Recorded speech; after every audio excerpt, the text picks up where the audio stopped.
Të jepet mundësia I nderuar im dhe jemi dëshmitar të gjithë, po unë po flas si folës në rastin konkret, që kemi patur personalitete me të cilët jemi shoqëruar gjatë jetës tonë, e kemi patur mundësinë të shfrytëzojmë, të përfitojmë prej tyre. Ndaj dhe drejtoj si këshill, shfrytëzoje kohën. Shfrytëzoje momentin. Mund të jetë momenti I fundit, ndoshta nuk përsëritet më. Shfrytëzoje kohën dhe mësoje veten të kesh një blok të shënosh. Dhe këtu mund t'ju përmend një rast konkret timin. Para disa kohësh në shoqëri, në Shqipëri, e viziton vendin ton një personalitet I botës islame, siç është doktor Ali Karadaghi, Allahu e ruajt. Në 2 ditë pata mundësinë dhe pata fatin të isha shoqërues I hoxhës në disa evente që organizoheni në Shqipëri, dhe në një prej tyre, duke udhëtuar drejt një qyteti të Shqipërisë, I flas pak për historikun e ndërtimit dhe themelimit të Tiranës.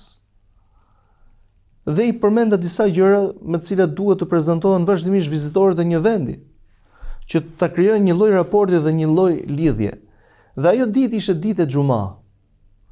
Në atë ditë hoxha do të mbante dhe hutben e xhumas në një nga këto xhamit dhe unë do të isha përkthyesi I tij.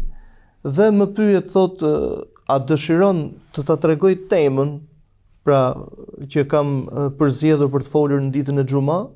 I thash, nuk duhet të mundoj hoxh të falenderoj, nuk është e nevojshme. Unë jam ligjërues hatib I përjavshëm, ndaj ti do të ngjitesh lart, do mbash hutben lart, kur e mbaron, pra nuk është nevoja që çdo fjali të ndalesh për të përkthyer unë, mbaroje të gjithë mendimin tënd dhe unë bëj për mbledhjen time, pra mbaj një hutben gjuhën time shqipe në ato që ti thua lart. Dhe pas pak hoxha nxorri një blok duke shënuar, ose shkëputi një fletë për atij bloku duke shënuar. Duke qenë se kisha pyetje të shumta për të cilat isha interesuar personalisht, por dhe pyetje që na vijnë nga njerëz të cilët na besojnë, domethënë diturinë ku e lutim Zotin të na bëj të aftë për të bardhurat amanet. Shihja se si hoxha shënonte dhe mendova se mos po shkrua në vallë hutben e xumas. Dhe thash nuk po e shkëpus. Në një moment më bën një pyetje nga ato që unë I kisha thënë, si quhej filani pra që më përmende në ndërtimin e Tiranës, si quhej filani? Dhe pasi ja thash, I hodha një sy në me cepin e syrit, I hodha një sy dhe pash që po shënonte të dhënat që unë I kisha dhënë. Pra ato ishin kuriozitete, nuk po themi se ishin diturie, njohuri. Po ishin kuriozitete të cilat ai nuk ja kishte thënë dikush më parë.